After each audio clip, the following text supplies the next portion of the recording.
Good afternoon everyone. Our next key is foreign key. Foreign key क्या है देखो, it is an attribute. हमें पता है कि एक एट्रीब्यूट है तो फॉरेन की भी एक एट्रीब्यूट ही होगा। So it is an attribute, कोई एक एट्रीब्यूट है या फिर set of attributes, different sets of attributes है that references to primary key of same table or another table। या तो दो टेबल के बीच में रेफरेंस क्रिएट करता है या फिर एक ही टेबल के बीच में रेफरेंस क्रिएट करता है। क्या रेफरेंस क्रिएट करता है, कैसे रेफरेंस क्रिएट करता है, हम समझेंगे। एक और चीज़ है देखो, फॉरेन की मेंटेन्स रेफरेंशियल इंटीग्रिटी। अभी देखो दो टेबल लिया है, ठीक है। Table 1 is student, table 2 is course. Table 1 जो है स्टूडेंट का टेबल है, उसको हम बेस टेबल या फिर रेफरेंस टेबल भी बोल सकते हैं। बेस टेबल या रेफरेंस्ड टेबल भी बोल सकते हैं। कोर्स को हम लोग बोलेंगे रेफरेंसिंग टेबल। यहाँ पे देखो स्टूडेंट का रोल नंबर दिया हुआ है, नेम है, एड्रेस है। रोल नंबर मैंने प्रीवियस वीडियो में क्या समझाया था, क्या की है, प्राइमरी की है। पी के मतलब प्राइमरी की। कोर्स आईडी में देखो यहाँ पे क्या दिया हुआ है, देखो रोल नंबर 1 नाम क्या है, ए, कहाँ पे रहता है, दिल्ली। 2 बी मुंबई। 3 ए नाम है चेन्नई। टेबल 2 क्या है देखो, कोर्स आईडी। कोर्स आईडी है C1, कोर्स नेम क्या है, DBMS। रोल नंबर 1, तो यहाँ पे क्या है, रोल नंबर 1 जो है वो ए नाम का है, एड्रेस दिल्ली का है और वो DBMS पढ़ रहा है।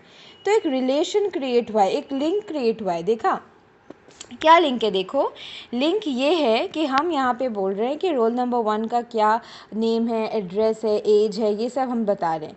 और कोर्स वहीं सेकंड टेबल में कोर्स में हम ये बता रहे हैं कि कौन सा रोल नंबर, कौन सा कोर्स, कौन से रोल नंबर का स्टूडेंट कौन सा कोर्स पढ़ रहा है।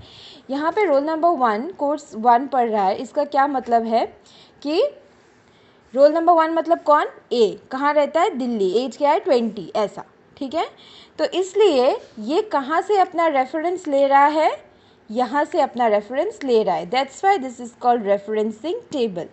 और यहाँ पे जो रोल नंबर है, यही रोल नंबर जो यहाँ पे है, इसको हम यहाँ पे प्राइमरी की नहीं बल्कि फॉरेन की बोलेंगे, इसलिए मैंने एफ के लिखा है। एफ के मीन्स फॉरेन की। अभी देखो कैसे ये रेफरेंशियल इंटीग्रिटी को मेंटेन करता है। से फॉर एग्जांपल किसी को एक मोबाइल ख़रीदना है तो वो उसके प्राइस के लिए कहाँ पे चेक करेगा, या तो हम किसी ऑनलाइन प्लेटफॉर्म में चेक कर सकते हैं, फ्लिपकार्ट, अमेज़ॉन, उसके बाद डिफरेंट स्नैपडील, इन सब चीज़ों में हम लोग चेक कर सकते हैं। इसके अलावा हम मार्केट में जाके भी प्राइस चेक कर सकते हैं। यहाँ पे हमें देखने को मिलेगा कि डिफरेंट शॉप्स में, डिफरेंट ऑनलाइन प्लेटफॉर्म्स में एक ही मोबाइल का प्राइस डिफरेंटली दिया हुआ है। इसका मतलब वो लोगों का मार्जिन डिफरेंट है और यहाँ पे इंटीग्रिटी नहीं है। लेकिन अगर हम किसी यूनिवर्सिटी का एग्जाम्पल लें, यहाँ पे प्लेसमेंट चल रहा है और राम ने कहा है कि मेरा रोल नंबर 1 है, मेरा रजिस्ट्रेशन नंबर ये है और मैं कॉमर्स डिपार्टमेंट से हूँ। लेकिन हमें ये देखने को मिल रहा है कि अकॉर्डिंग टू हिज रजिस्ट्रेशन और रोल नंबर वो साइंस डिपार्टमेंट का दिखा रहा है। तो क्या उसके एम्प्लॉयमेंट में प्रॉब्लम होगा, या फिर अगर वो एग्जामिनेशन दे रहा है तो उसके एग्जामिनेशन में एडमिट कार्ड में प्रॉब्लम होगा। येस, एंड दैट मीन्स कि यहाँ पे ये जो प्रॉब्लम है इंटीग्रिटी का, ये प्रॉब्लम एक स्टूडेंट का मतलब एक एकेडमिक ईयर के लॉस के लिए भी रिस्पॉन्सिबल हो सकता है।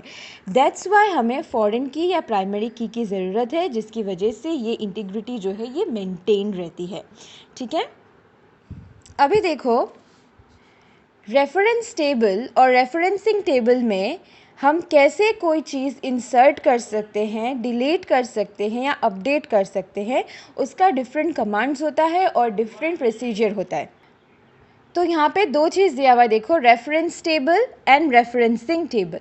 रेफरेंस टेबल का हम पहले बात करेंगे। फर्स्ट क्या है, इंसर्ट। इंसर्ट करने में कोई वायलेशन नहीं होता।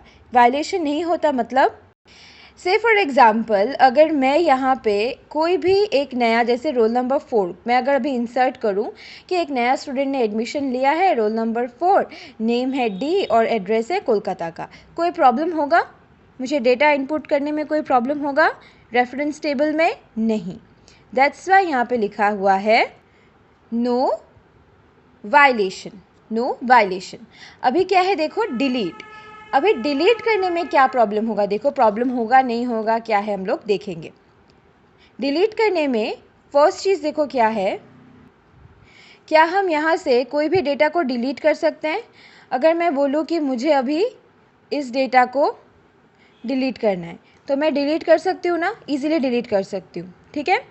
लेकिन क्या होगा प्रॉब्लम, इसके बाद क्या होगा, यहाँ से तो डिलीट हो गया, इसके बाद क्या होगा, यहाँ पे क्या लिखा है इस टेबल में कि roll number 1 course ID C1 में DBMS पढ़ रहा है, यहाँ से तो डिलीट नहीं होगा। तो इसका मतलब एक स्टूडेंट जो कॉलेज छोड़ के चला गया है और उसका नाम हम यहाँ से काट चुके हैं, उसका नाम यहाँ से तो कट चुका है, लेकिन वो यहाँ पे कोर्स 1 में DBMS कैसे पढ़ रहा है। तो इसका मतलब हमें ऐसा कुछ इनपुट करना पड़ेगा, ऐसा कुछ डिलीट का कमांड देना होगा कि हमारा जो सेकंड टेबल है वो कम इन्फ्लुएंस्ड हो, या फिर उस ऑटोमेटिकली वो एक दूसरे के साथ ऑपरेट कर सके। तो इसके लिए डिफरेंट कमांड्स है, देखो क्या कमांड्स है। फर्स्ट है, so the first command is on delete cascade. इसका मतलब है कि ऑटोमेटिकली रो जो है वो डिलीट हो जाएगा, मतलब दोनों रो, जैसे कि यहाँ पे क्या है कि ये रो डिलीट हो गया, ऑन डिलीट कास्केड दिया तो यहाँ से भी डिलीट, यहाँ से भी डिलीट, क्योंकि यहाँ पे भी रोल नंबर 1 है, यहाँ पे भी रोल नंबर 1 है। उसके बाद एक और है, देखो on delete null. On delete null का क्या मतलब है कि हो सकता है कि यहाँ पे डिलीट होने के बाद यहाँ पे रोल नंबर 1 के जगह पे नल हो जाएगा, लेकिन ये कमांड देना इट इज़ नॉट गुड, क्योंकि बहुत टाइम पे इस टेबल में हम लोगों ने फॉरेन की बात की है, प्राइमरी की बात नहीं की है।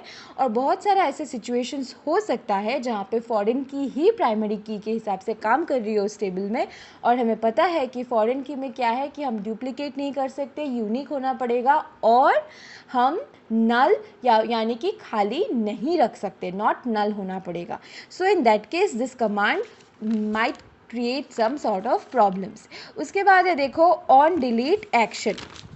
On delete action, on delete action का क्या मतलब है कि जैसे ही हम यहाँ से कोई नाम डिलीट करेंगे